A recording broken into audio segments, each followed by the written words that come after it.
Buenas tardes para todos.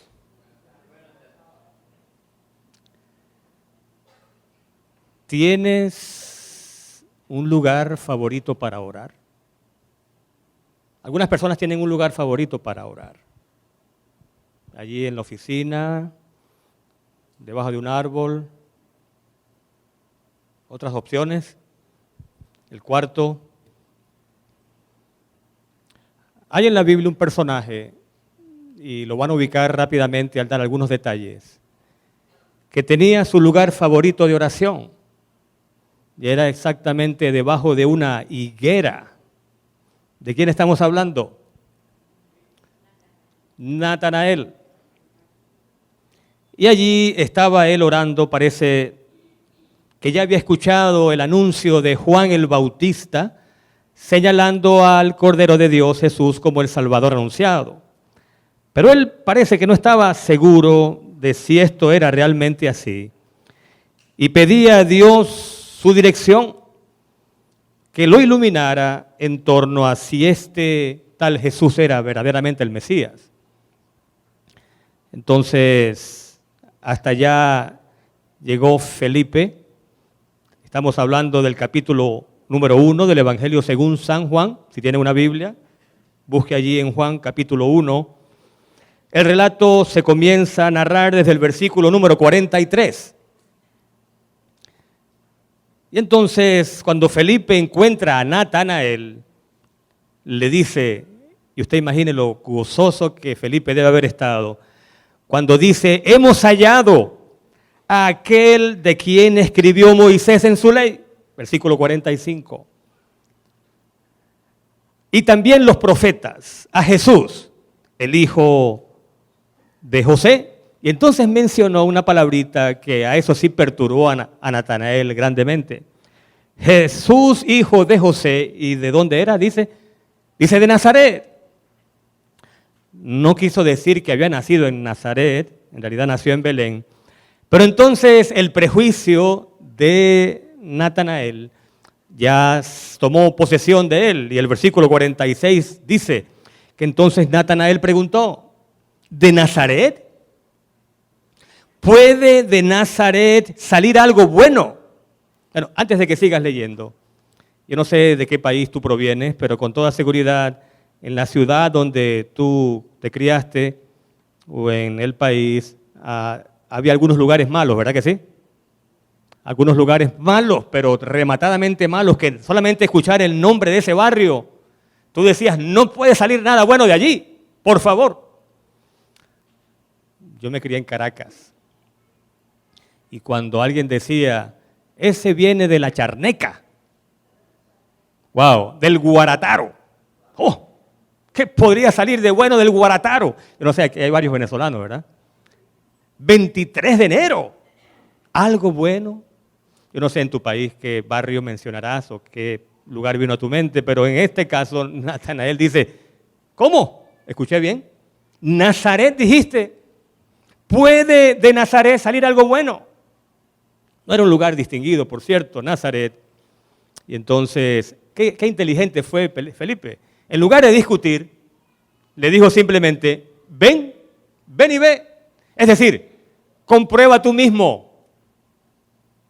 Entonces fueron, y el versículo 47 en adelante narra una escena muy, pero muy especial. Dice el relato bíblico que cuando Jesús vio que Natanael se le acercaba, noten, no se habían conocido, teóricamente, por lo menos Natanael no había conocido en persona a Jesús, dijo Jesús de Natanael, ahí viene un verdadero israelita, en quien no hay engaño.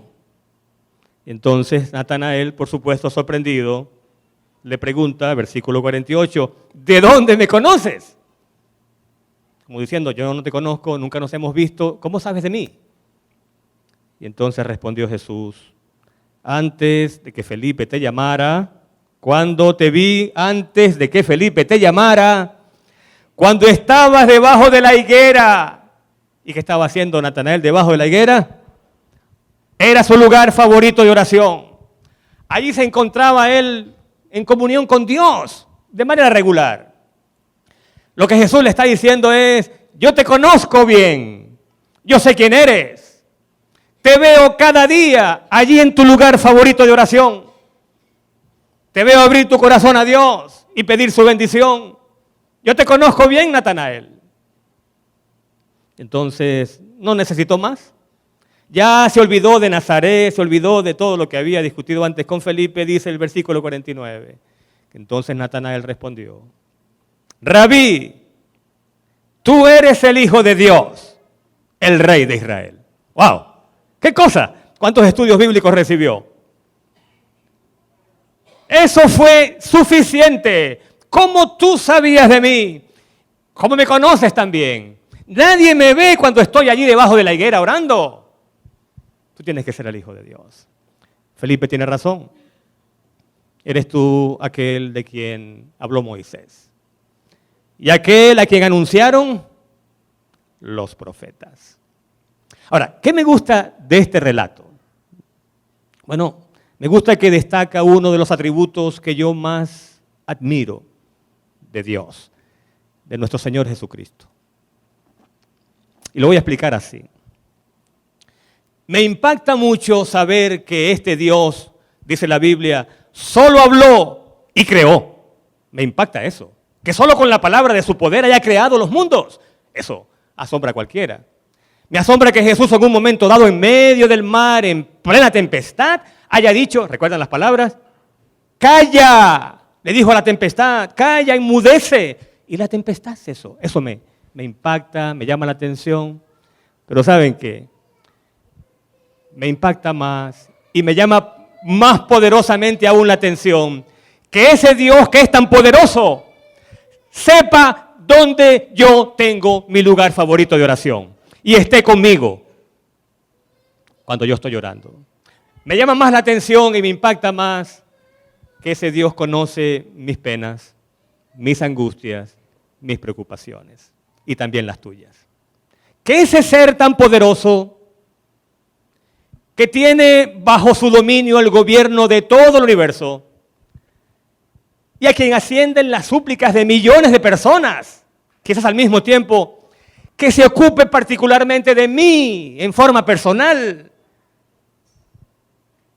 que todo cuanto me afecta a Él le llame la atención y que nada de lo que me preocupa para Él pasa desapercibido. Eso me impacta más. No sé qué piensas tú. Pero en esta mañana, usted recuerda que nos arrodillamos a orar. A ver, Ela, yo no capté bien el nombre de la señora por quien estábamos orando. ¿Enmi? Enmi. ¿Y el hijo o la hija? Johnny. Donovan. Bueno, ¿saben qué? Mientras oraban Ela y Tommy, ¿cuántas otras oraciones se habrán elevado a Dios simultáneamente? Millones, literalmente. Pero yo te quiero decir, Ela, yo sé que en tu corazón este caso es muy especial, que Dios ya oyó esa oración, que ya ese caso antes de nosotros orar está en las manos de Dios.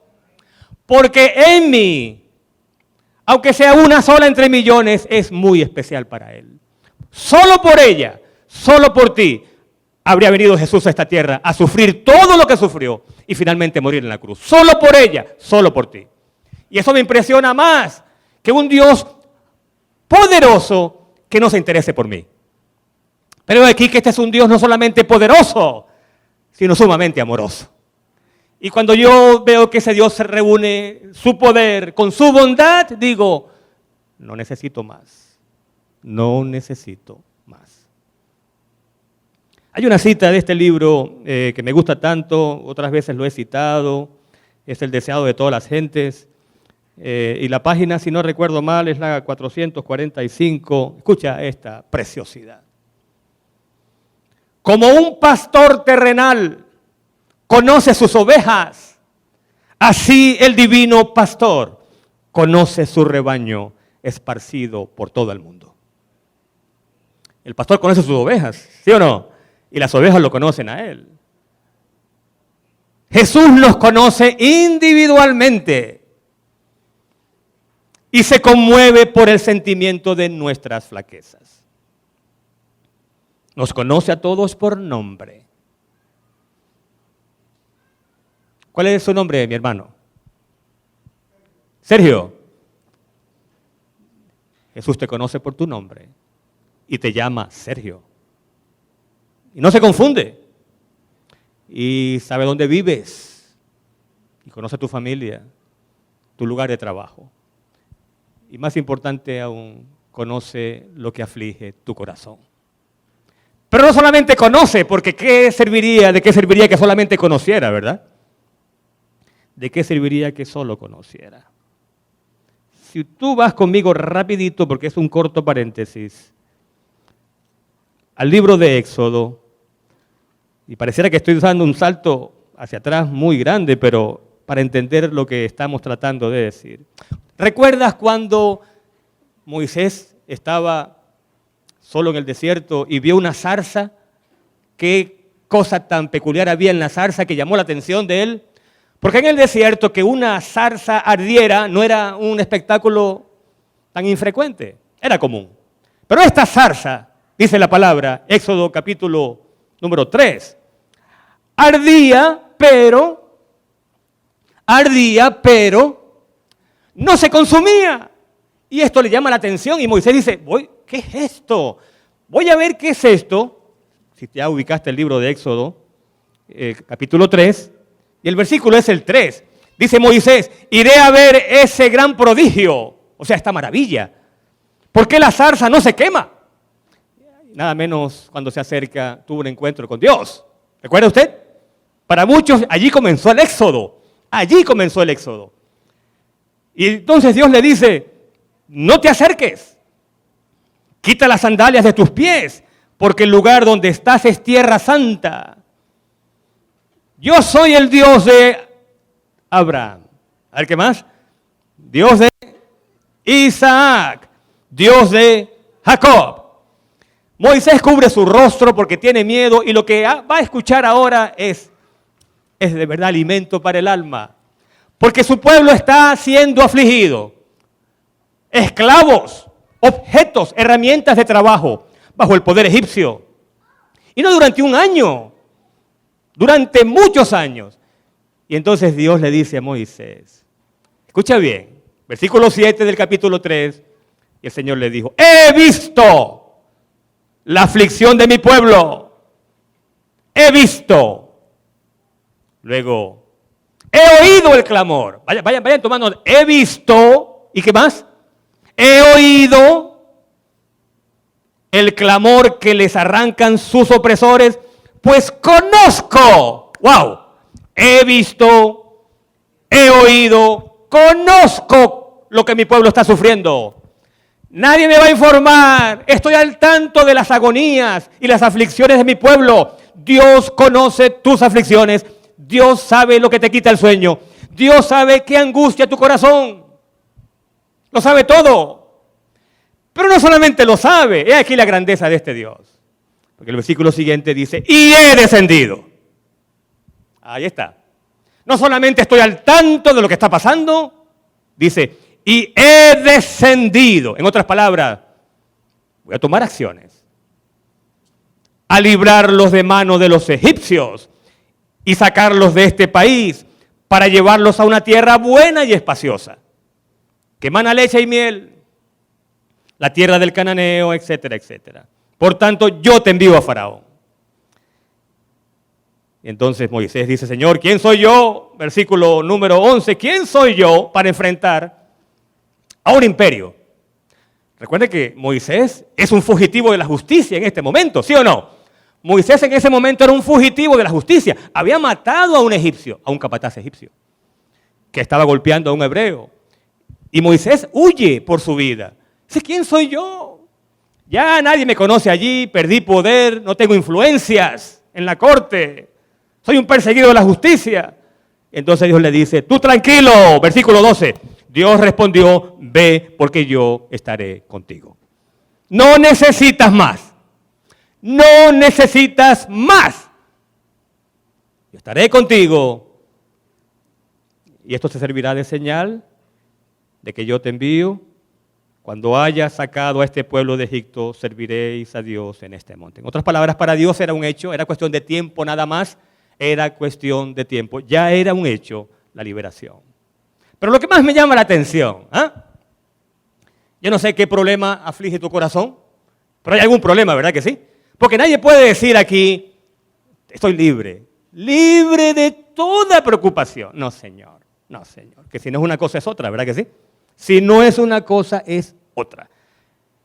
El Señor ya lo dijo antes, ¿verdad?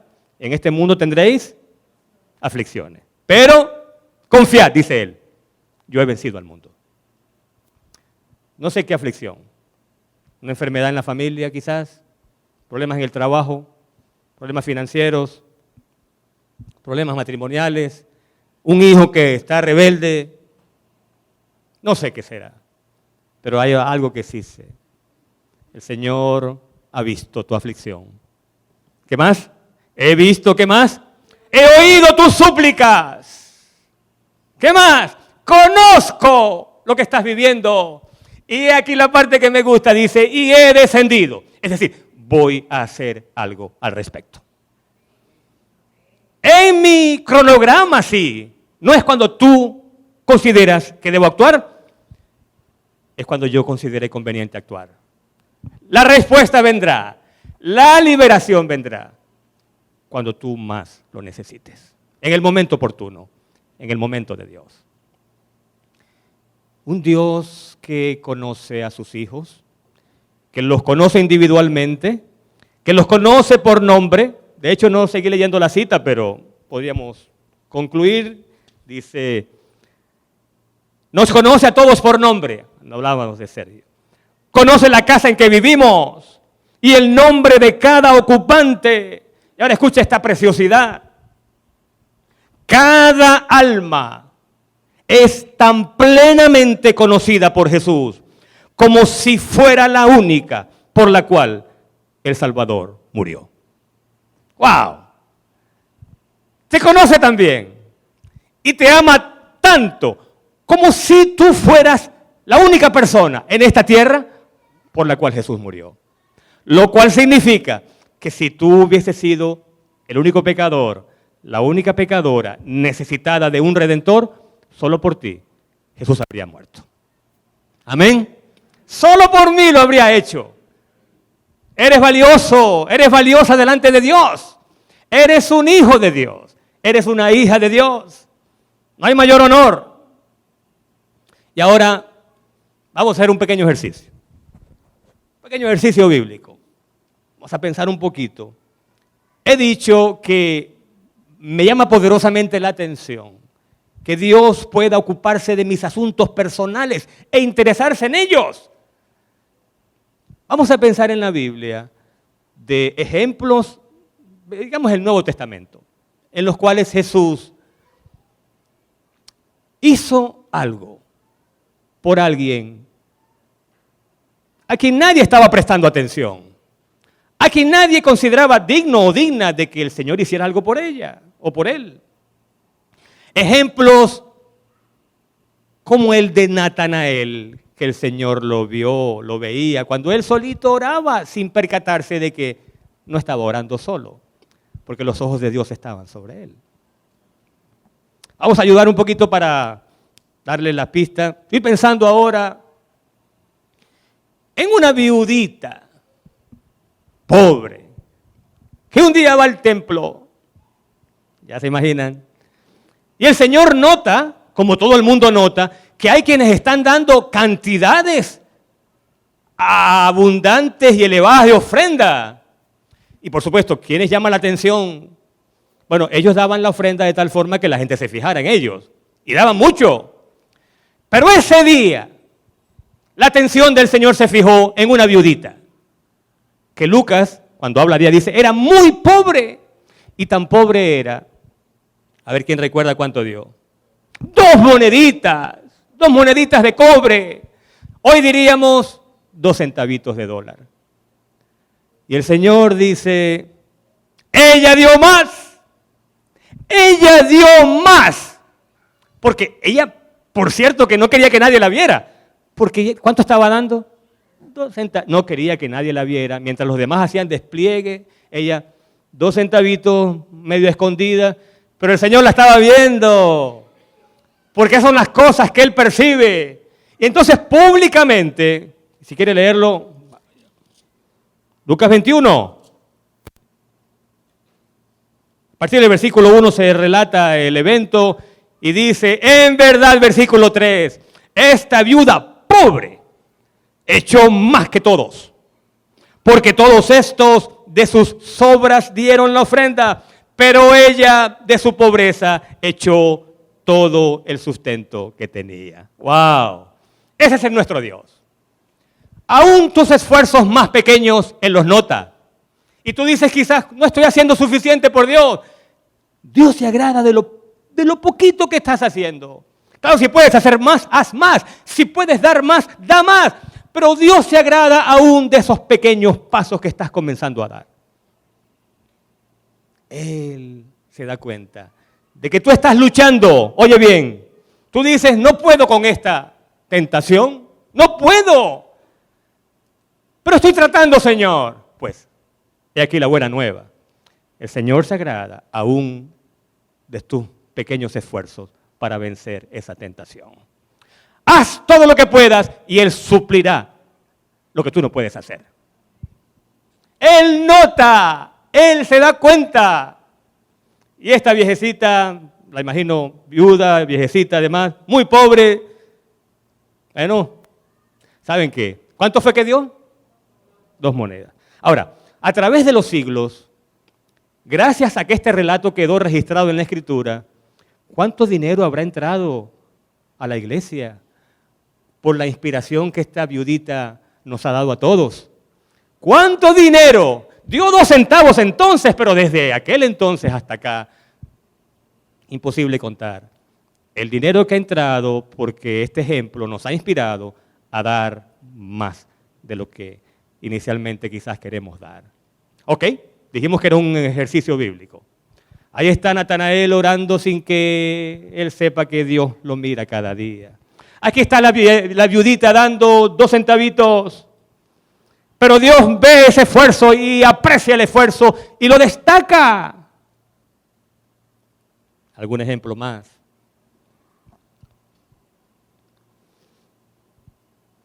Un cortejo fúnebre avanza. Quien está en el ataúd es el hijo único. ¿Se acuerdan?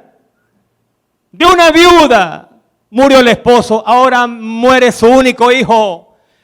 Jesús no está en el trayecto del cortejo, pero Él nota las lágrimas de la mujer. Nota las lágrimas. Y usted conoce el relato, ¿verdad que sí? Se acerca hasta el lugar, toca el féretro y ¿qué le dice al muchacho? Al cadáver, mejor dicho. Si te digo, levántate. Y entonces, ya vivo, lo entrega a su madre. Lo entrega a su madre. Se fijó en las lágrimas de la mujer. Otro ejemplo. Vamos, vamos. Lucas 7. A ver, díganos, ¿de qué trata? Lucas 7. Ok, yo no soy digno de que entres. Y él dice, solo di la palabra. De paso era un centurión romano.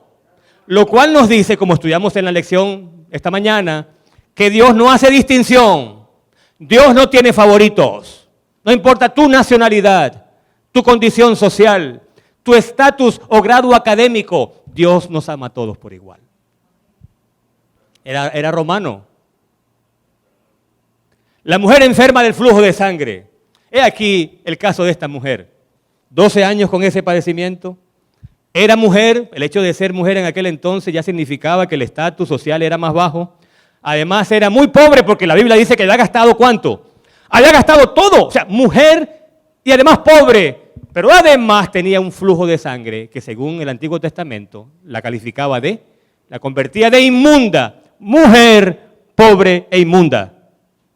Bastó que tocara el borde del manto del Señor para que su flujo, su enfermedad se curara. ¿No decimos amén? Miren los ejemplos. Los 2 ciegos, uno de ellos era Bartimeo.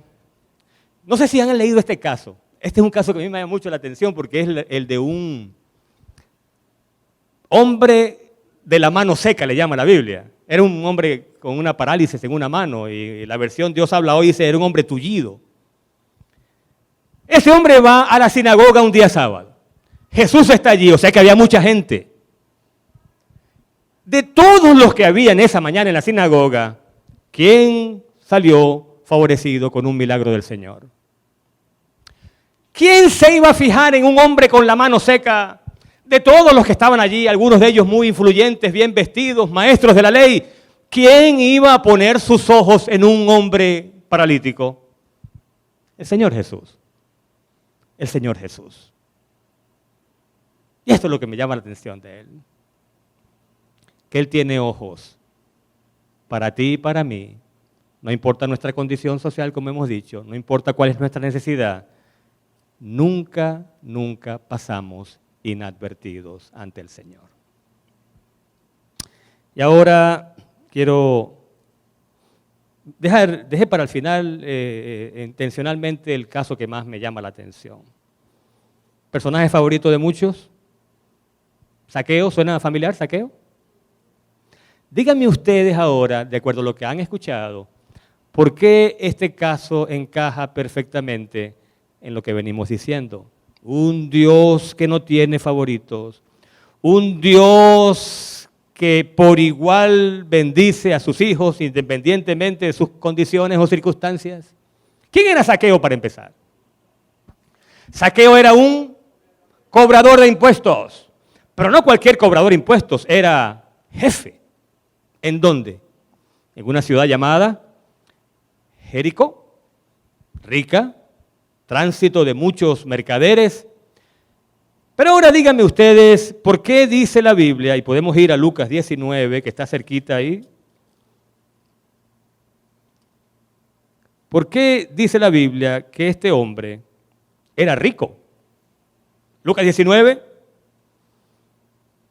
1 y 2, Jesús entró en Jericó e iba pasando por la ciudad y un hombre rico llamado Zaqueo, jefe de los publicanos. Publicano significa cobrador de impuestos. A ver, por favor,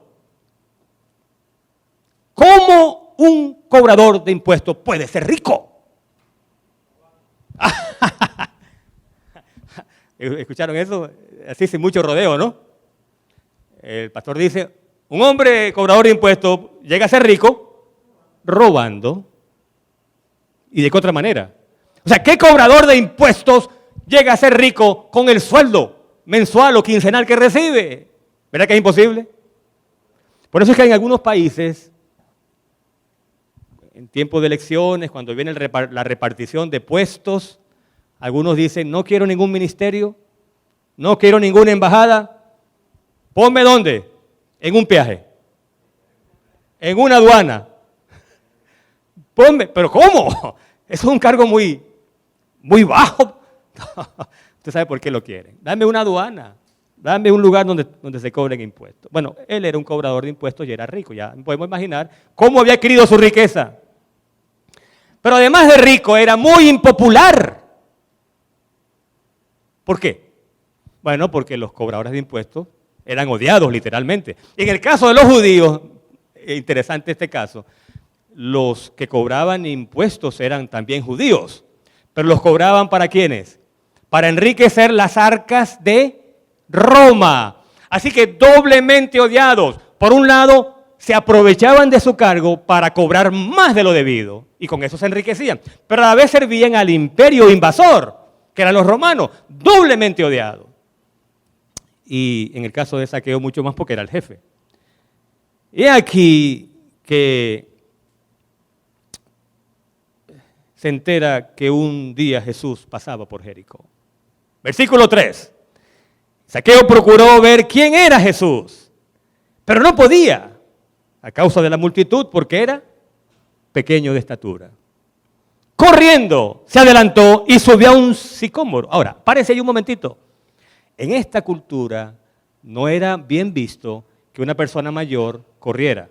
Los ancianos, los ya maduros de edad, no corrían. Y mucho menos se suben a un árbol. ¿Y qué revela entonces este hecho? Un anciano corriendo y subiéndose a un árbol. Bueno, lo que quiere decir es que así eran las ganas de ver a Jesús. Pero ocurre algo interesante. Él quiere conocer a Jesús, pero resulta que Jesús ya lo conoce. ¿Ah? Ya lo conoce. ¿Cómo sabemos?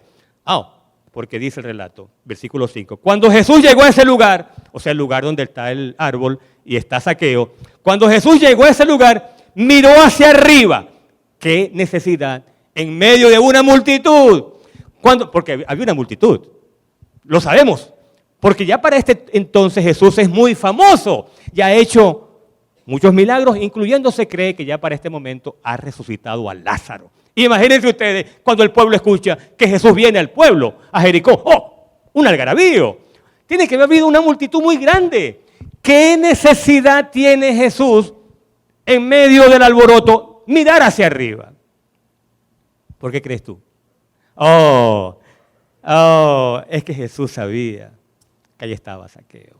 Es más, no creo que estoy forzando el texto si digo que los ojos de Jesús, en medio de la multitud, así como los ojos de Zaqueo estaban buscando a Jesús, los ojos de Jesús estaban buscando a Zaqueo. Y ahora voy a agregar un elemento que está en este libro, que se llama El deseado de todas las gentes. Si lo tienes en tu casa, puedes leer todo el capítulo, es el 61, y la página es la 507, pero aquí dice, ¿sabe qué? Que Zaqueo había escuchado la predicación de Juan el Bautista. ¿Quién recuerda, entre otras cosas, qué predicaba Juan el Bautista? A los cobradores de impuestos les dijo, no cobren más de lo debido. ¿Se imaginan a Zaqueo estando allí, pequeñito como era, y escucha que Juan, que no lo conoce, dice, hey, cobradores de impuestos, no cobren más de la cuenta? Dice, ese es conmigo, me está hablando a mí. Pero además Juan dice arrepentido. ¿Se acuerdan ustedes del mensaje de Juan? Arrepiéntanse porque el reino de los cielos se ha acercado. Bueno, dice este libro que cuando él escuchó esa predicación, el Espíritu Santo comenzó a trabajar en su corazón. Y dice más, escucha esto, dice, el acaudalado funcionario de aduana no era del todo el endurecido hombre que parecía ser. Y bajo su apariencia de mundanalidad y orgullo, había un corazón susceptible a las influencias divinas. La cita es larga, pero hay dos cosas más allí interesantes. Dice una, sin que nadie lo supiera, Zaqueo comenzó a devolver dinero a la gente a la que había robado. Nadie sabía, bueno, nadie excepto ¿quién? Excepto Jesús.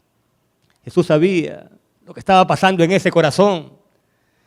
Seguía rodeado de enemigos, impopular, nadie lo quería. Nadie quería ser amigo de Zaqueo. Nadie excepto.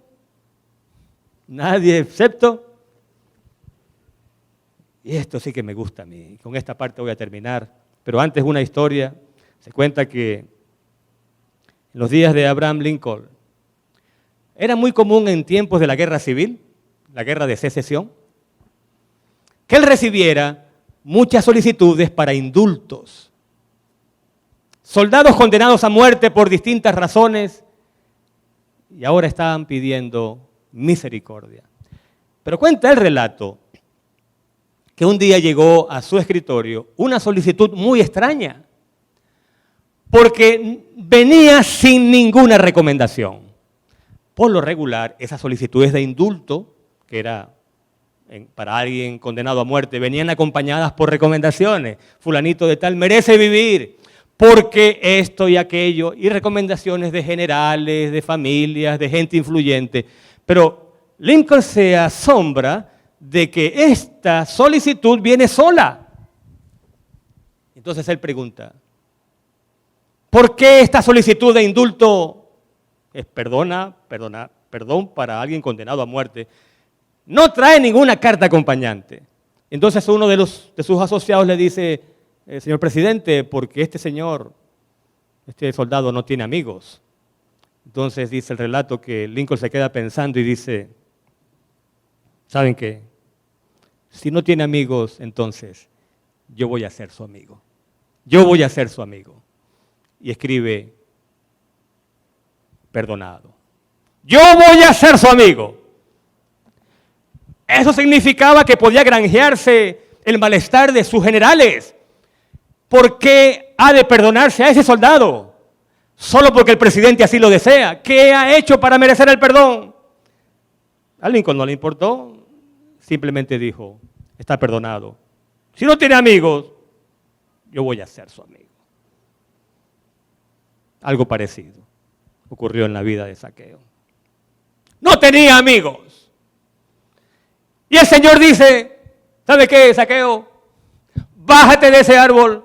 Vamos a la Biblia, capítulo 19, versículo 5. Cuando Jesús llegó a ese lugar, miró hacia arriba y le dijo, Zaqueo. Oh, lo llama por nombre. A ver, dígame a alguien, ¿cómo supo el nombre? ¿Cómo supo el nombre? ¿Cómo supo el nombre? No solamente ve hacia arriba, donde sabe que Zaqueo está, lo llama por nombre, pero, lo más grande, desciende, porque hoy me hospedaré en tu casa. No, no puede ser, no puede ser. Primero que todo se está autoinvitando. ¿Cómo tú dices, mira, hoy me voy a quedar en tu casa si tú no conoces a esta persona? Pero Jesús le habla como hablan los viejos amigos. Oye, Zaqueo, bájate de ese árbol porque mira, hoy me voy a hospedar en tu casa. Oh, por Dios. Así se tratan los buenos amigos. Zaqueo ya era conocido por Jesús. Ya Jesús sabía lo que estaba pasando en su corazón. Por eso le dice, me voy a hospedar en tu casa.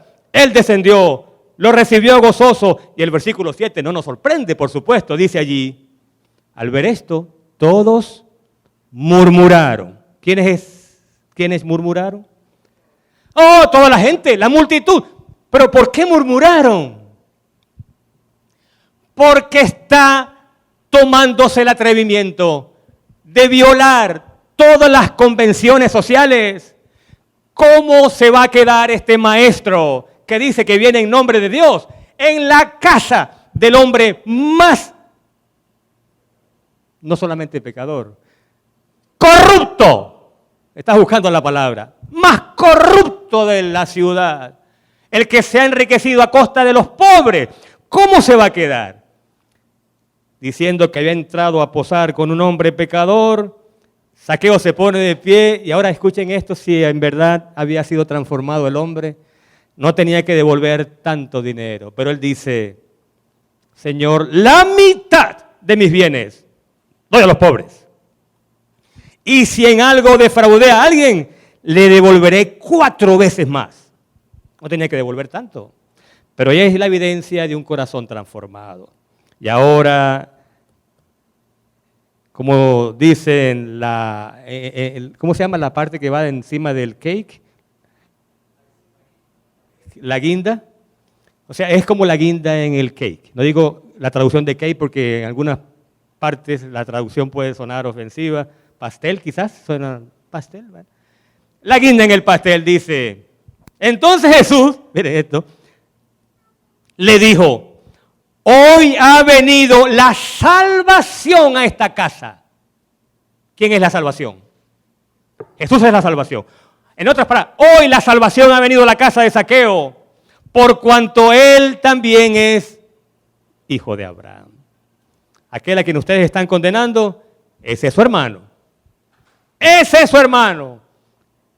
Ese es también mi hijo. Yo doy gracias a Dios por Jesucristo, el amigo de los pecadores. Así le llama la Biblia. El amigo de los pecadores. Y en esta mañana, ya esta tarde, perdón, yo quiero decirte, para terminar, que doy gracias porque ese Dios ve nuestras aflicciones. A ver, ayúdeme. Ve, pero además de eso, escucha, oye nuestros clamores, oye nuestras súplicas. Conoce todo lo que nos quita el sueño y nos aprieta el corazón. Y lo más importante es que ese Dios no solamente ve, no solamente escucha, no solamente conoce.